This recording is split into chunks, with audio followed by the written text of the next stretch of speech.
into it. Who the F did she marry? But you know what's crazy? And I don't know if it's because I'm just so obsessed with marrying my husband right now, but I see the connections. I feel like she's Gia. I feel like this is Michael and she's gotten away and now she just needs to find her Richard. And I'm rooting for her. I'm rooting for her as much as I'm rooting for Gia. If you guys have no idea what's going on, there is a 52-part, 10-hour long...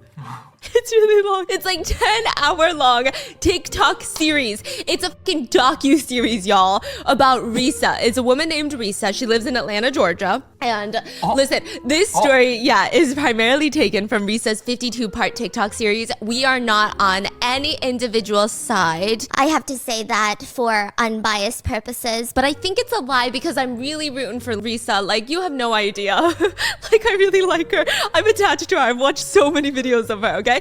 But we are going to speak from the POV of Risa. I think a lot of other people have come up to make TikToks about that are somewhat involved are making TikToks. This is like going crazy. I think they're all gonna land a Netflix deal. We will be bringing up other family members who have spoken out about their own stories in part 2. This is part 1. We're gonna have a part 2 because like I said, we're gonna have a part 20 just like marry my husband. No, I'm just kidding. But there is some content warnings. There are some very slight mentions of miscarriages within this story. So with that being said, I'm just gonna jump you right into the middle of this story. It's about a woman who finds the love of her life and she sees all these red flags as they start dating. They get married. They're moving in together. They're shopping for houses. They're shopping for cars. At one point, she's pregnant. It's a lot going on. And then everything gets exposed in the most unhinged way. She hired a private investigator. She did a background check the day of the wedding. That's juicy. Yeah, so here's my thing about Cheesecake Factory. I think Cheesecake Factory is a cursed first date location. You cannot convince me otherwise. Cheesecake Factory is the type of place that you go on a date after you've been dating someone for a while. I think it's like an 8th or 9th date type of place. Because first of all, it's fancy, but not like fancy.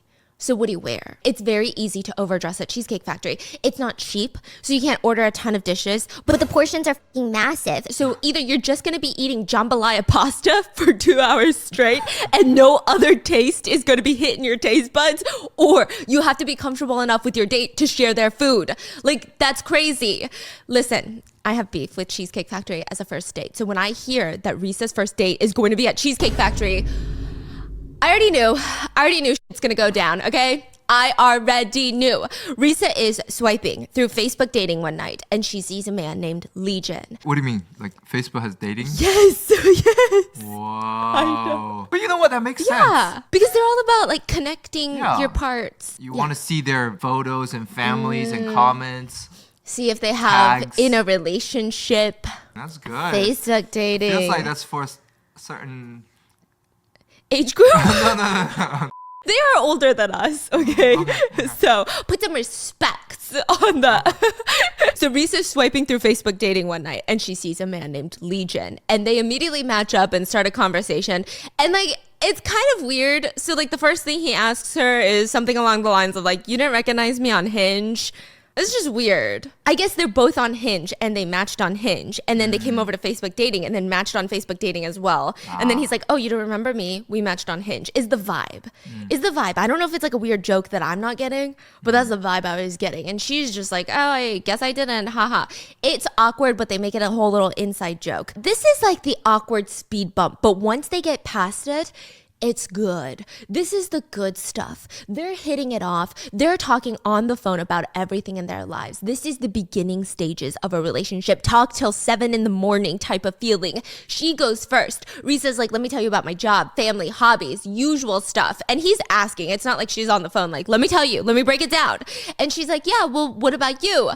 Floodgates fucking open. She has never met another man in her entire life that talks more than her. That's like me meeting a man that talks more than me. That would be a lot.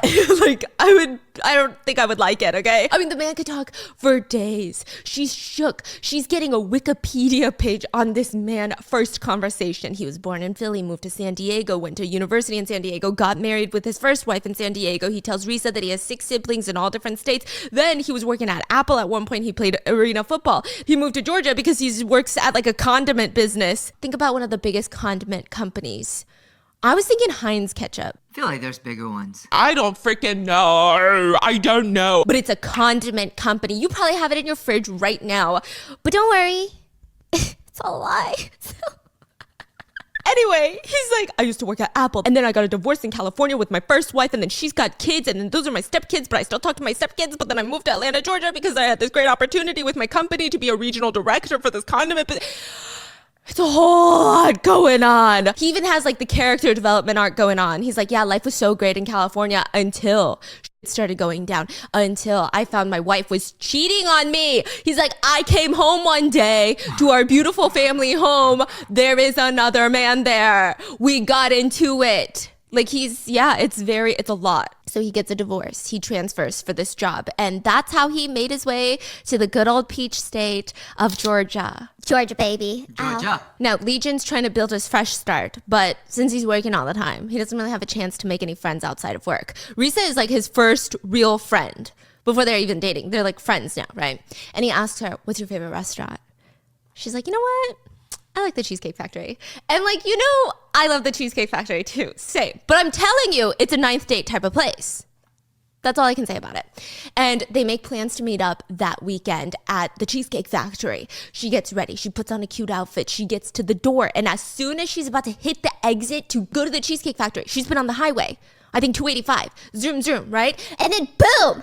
Her tire pops. The tire is yeeted. Gone. I'm just kidding. Like, no, I'm kidding. It's there, but it's just like flat. So she starts panicking. She gets off the exit, goes to the nearest gas station. I think it's a Chevron. She's very descriptive, y'all. Like you think I put in all the details? This woman, I love her. She needs like 25 podcasts. She's at a Chevron.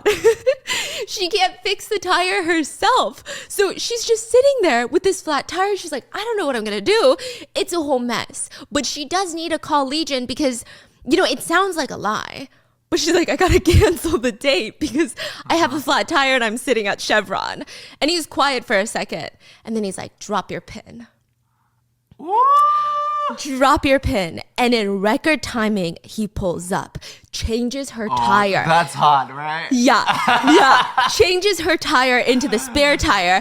Then first thing she notices though is he looks better than his profile pictures. So he's 42 years old and he's giving a little bit of that like older, sophisticated look. He's 6'4".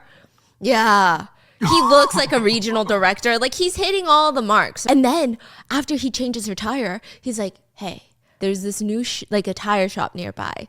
Let's go and get you a new tire. Because you can't actually drive on your spare tire for too long. Isn't that what they say or something? Yeah, like you have to get your tire replaced. Your spare is not really like another tire. So they drive up to that place. And before she gets the chance, he pays for her tire. He swipes his credit card. Oh my God. This is like as good of a first date as it can get. Are you kidding? This is insane. Yeah. Risa is so impressed. But there's a whole debate on this, okay? Is this a green flag or is this a red flag? I thought it's a green flag. Why is it a red flag? Everyone in the comments is like, that tire was a warning from God. Girl, that tire was the universe trying to stop you from meeting this man. Blown tire equals ancestors saying, don't go, baby. But I felt like this was a green flag. Yeah, I feel like this is like the gods telling you, see? Yeah. What this man can do. And then I feel like if it didn't happen, if he wasn't a Michael and he was a Richard, people would be like, get yourself a husband who loves you like he loves her, right? Yeah. Now, regardless, he fixes her tire, buys her a new tire, and even after all of that night, the night is still young. Cheesecake Factory is still open. And they're like, should we do it? No, like go to Cheesecake Factory. So they're holding hands as they walk in through the front of Cheesecake Factory. And at this point, Risa's got butterflies. People are walking past them in the parking lot. And she's like, this could be my new normal. This feels good. This feels right. Like how comforting is it being with someone that you just know can take care of your problems? See, it's not only he's like doing it like he's physically taking care of her with changing his tire and financially by swiping his card. Yes. And now he's gonna go treat her to a meal. And like emotionally calm her down from the bus tire. This is good. It's so good. It's so good, okay? Now, it turns out a lot of couples were on date night that night, so they end up waiting a long time. But like, why does that stop them from starting their date? It doesn't. They head outside and Lee Jin immediately gets down to business. He tells her,